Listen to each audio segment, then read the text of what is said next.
t times 2. It's the same, yeah? So if I wanted to write something like 4 times t, how would I write that? Using what we just learned about the multiplication symbol. It's just 4t, yeah? 4 lots of t, 4 t's, 4 times t. So that's the same thing.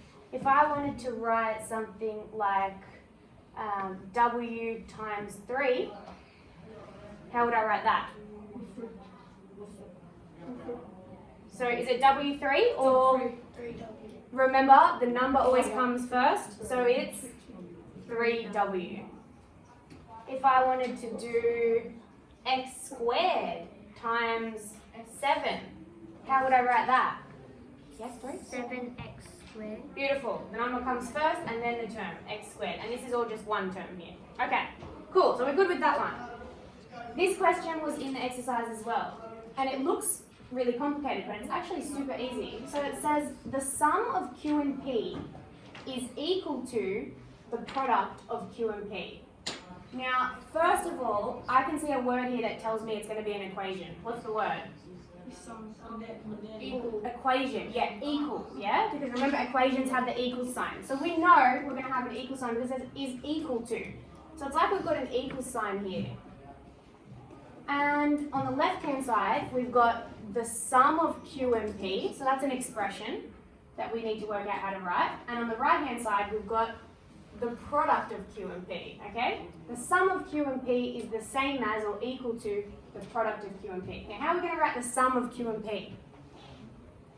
What's a sum? If I sum two numbers together, what am I doing, Phoebe? Yeah, if I'm adding, yeah. So sum means adding. So it's q. How do I write the sum of q and p? What do I do? Yeah, q plus p. Cool, so that's your expression on the left-hand side done.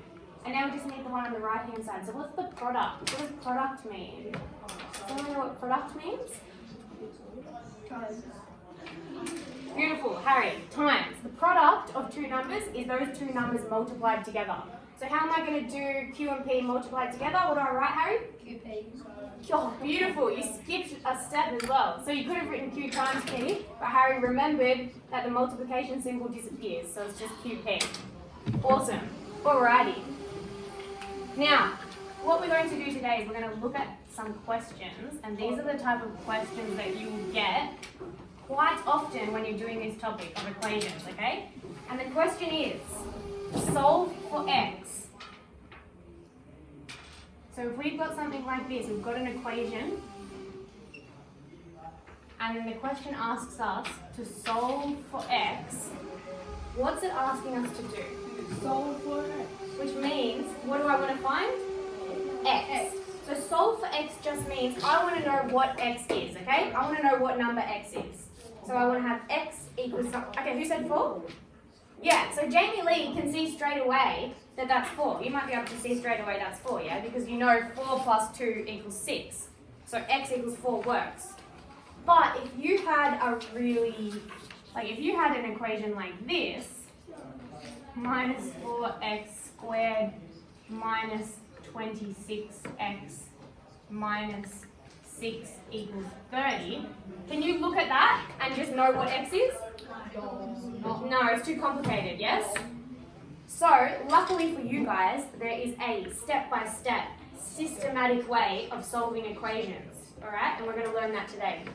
You need to know how to do it systematically for this one, so that when you get to these ones, you know how to do it systematically, okay? So we're going to start by solving this, and the way we're going to do it is I'm actually going to use a model.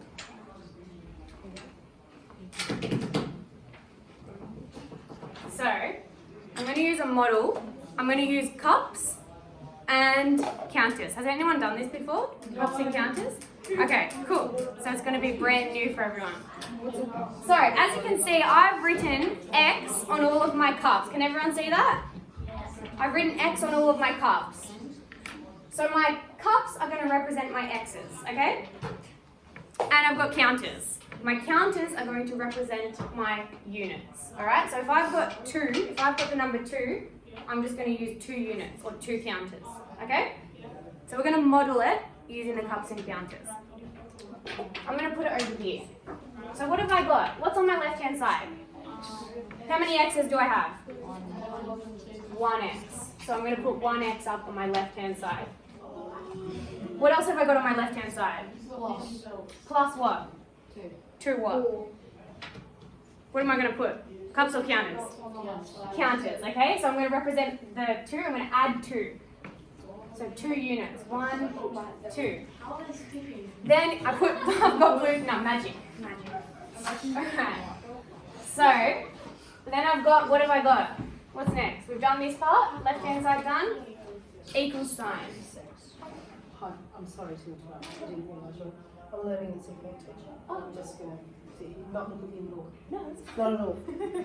Okay, so I've got my equal sign in the middle, and then on my right-hand side, what do I have? 6 what? Counters, okay?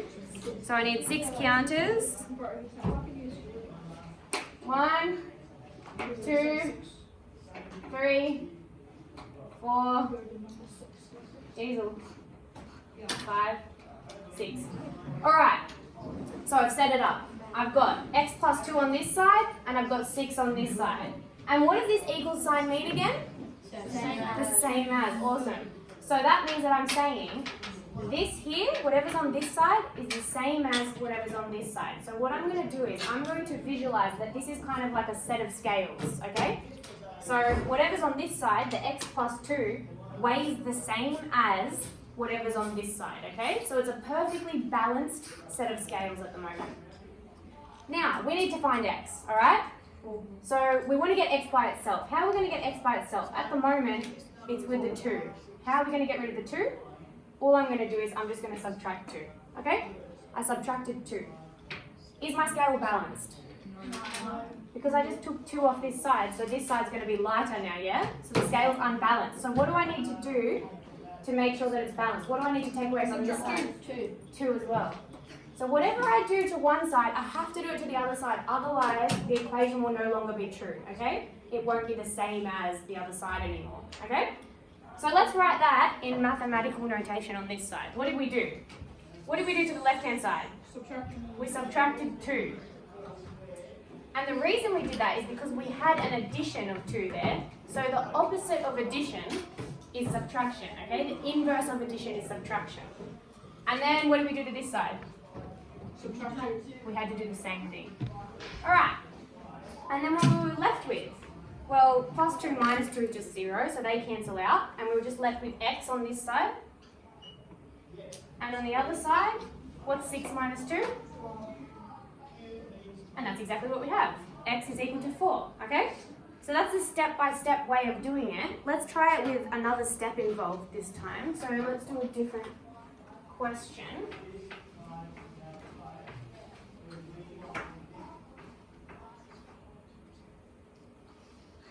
So 3 plus 4x equals 11. Who can tell me how to set up my left-hand side? How am I going to set up my left-hand side?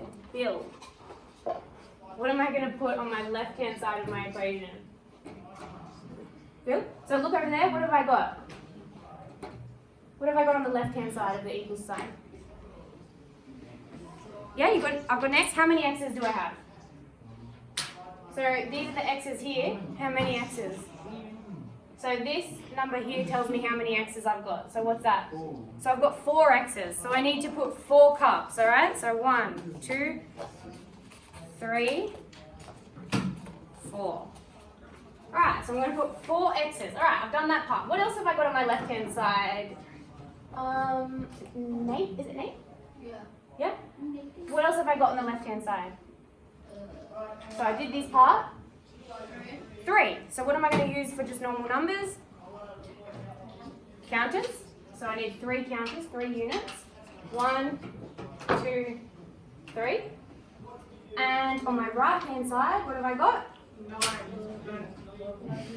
11. So I need 11 counters on the right-hand side. So 1, 2, 3, 4,